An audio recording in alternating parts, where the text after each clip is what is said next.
Assalamu alaikum dostlar. Emçekli erkeklerdi gördüңүздөр беле. Ооба, сөз бүгүн гинекомастия оорусу жөнүндө болмокчу. Бул ооруга жаш балдар дагы жолугушу мүмкүн, чоң адамдар дагы жолугушу мүмкүн, жана ошондой эле жашы өтүп калган аксакалдар дагы жолугушу толугу менен мүмкүн. Негизи эле бул оору эмнеден пайда болот, буну өз убагында дарылабасак кандай коркунучтары бар жана кандай туура дарылаш керек? Мына ошону жөнөкөй тил менен толук түшүндүрүп берем. Видеону акырына чейин көрүңүздөр. Гинекомастия бул көкүрөк безинин чоңоюп кетүүсү. Нормада эркектерде көкүрөк булчуң болот, бирок көкүрөк бези болбойт. Аялдарда көкүрөк бези болот. Ал эмне кылат? Аял төрөгөндөн кийин жанагы лактация процесси жүргөндөн кийин көкүрөк безинен сүт бөлүнүп чыгат. Ал сүт менен жаш балдарды тамак аш менен тойгузат. Качан эркектерде пайда болушу мүмкүн? Биринчиси бул өспүрүм куракта 10, 17, 18 жаштагы өспүрүм куракта пайда болуусу мүмкүн. Эмне үчүн? Анткени ошол куракта бул гормоналдык перестроение, гормоналдык өзгөрүш болот организмде. Байкайсыздарбы, кээде жаш баланы көрбөй жүрүп бир карасаңыздар бат эле бою өсүп кеткен болот, жону өлүп кеткен болот жана голостору өзгөрүп, мындай чоң кишидей болуп калат. Мына ошонун баардыгы гормондордун таасиринин астында болот. Бул жерден өз балдарыңызды дагы байкап коюңуздар. Ушул белгилер барбы же жокпу? Биринчиден, эгерде ошол өспүрүм куракта андроген эркектердин гормондору жана эстроген аялдардын гормону болот. Эгерде ошол кезде өспүрүм куракта эстроген көбөйүп келе турган болсо, жаш балдардын ошол убакта гинекомастия оорусу пайда болушу мүмкүн. Негизинен бул эмнени билдирет? Гинекомастия өзүнөн бир эч кандай организмге зыяны жок. Болгону ошол эстетиканы бузат, биринчиси. Экинчиси, кээде оору бериши мүмкүн жана кычышуу бериши мүмкүн. Андан сырткары эң эле коркунучтуусу, гинекомастияны өз убагында дарылабаса, онкологияга алып келиши толугу менен мүмкүн. Бул көкүрөк безинин рагы. Эгерде өз балдарыңыздарды байкап көрүңүздөр, ушундай бир белгилер болуп аткан болсо, эгер балаңыз өтө семиз, жанагы көкүрөк бези пайда болуп аткан болсо, аны доктурга алып барып көрсөтүүгө бир негиз, бир себеп. Ооба, физиологическая гинекомастия деген да тема бар. Бул деген ошол өспүрүм куракта пайда болгон гинекомастия, бирок 17 жашка чыккандан кийин анын баардыгы тарап кетиш керек, анын баары жок болуп кетиш керек. Эгерде ошол жаштан өткөндөн кийин деле өз балаңызда ошол көкүрөк безинин чыгып атканын байкап турган болсоңуз, бул врачка алып барып көрсөтүүгө бир негиз. Ал эми чоң кишилерде качан пайда болот? Аларда тескерисинче андроген, эркектик гормон, биз сүйгөн, биз колдонгон тестостерон гормону жетишпегенде, мына ошол кезде гинекомастия эркектерде пайда болот. Жана пиво ичкен убакта. Пивонун составында изилдөөлөр негизинде айтылат, эстроген гормону өтө көп, аялдардын гормону.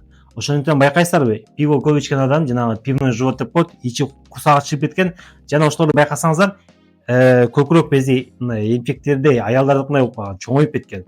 Мына ошонун баардыгы ошол пивонун таасири астында. Жана ошондой эле гинекомастияны кимден байкаса болот? Бул спорт менен машыккан профессионал спортсмендерде пайда болот. Сиздер айтышыңыздар мүмкүн.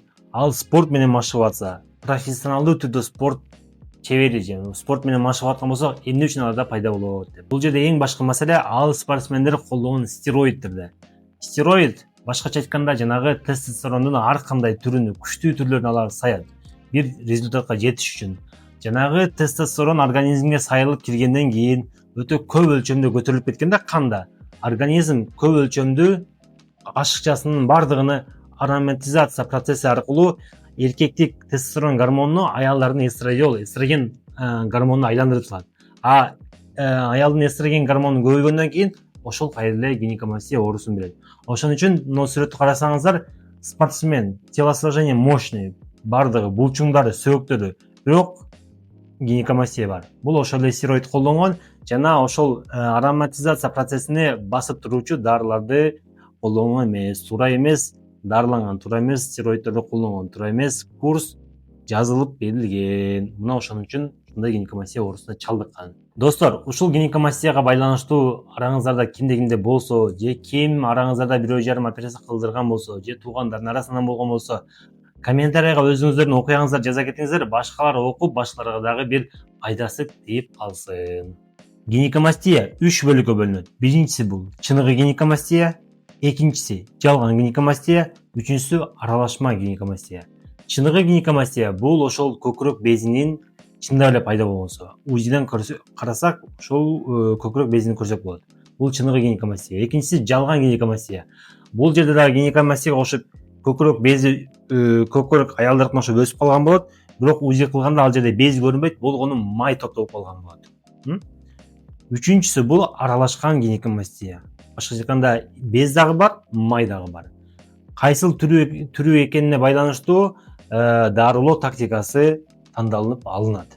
Гинекомастияны кантип туура дарылайбыз? Гинекомастия негизинен эки жол менен дарыланат. Биринчиси бул консервативдүү дарылоо, экинчиси оперативдүү дарылоо.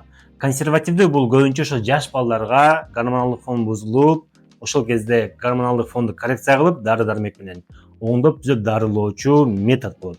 Ал эми чоң кишилерде пайда болгон бул где-то 90-95% бул оперативдүк жол менен дарылануучу метод. Операция өтө чоң операция болуп эсептелинбейт. Косметикалык жол менен ошол сосоктун астынан кичинекей жарым айга окшоп туруп полуунный разрез кылынат жана аны көтөрүп ичиндеги ошол безди май менен кошуп толугу менен алып чыгабыз дагы сыртынан косметикалык шов коюп коебуз. Операциядан кийин убакыт өткөндөн кийин жанагы рана жара өзүнө киргенден кийин ал жерде операция болгон экени деле байкалбай калат, билинбей калат. Эгерде гинекомастия жөнүндө суроолоруңуздар болсо, астына жаза кетиңиздер комментарийга, жана ага мен жооп бергенге толугу менен аракет кыламын. Сиздер менен байланышта мен доктор Канатбеков болдум. Сак саламатта калыңыздар.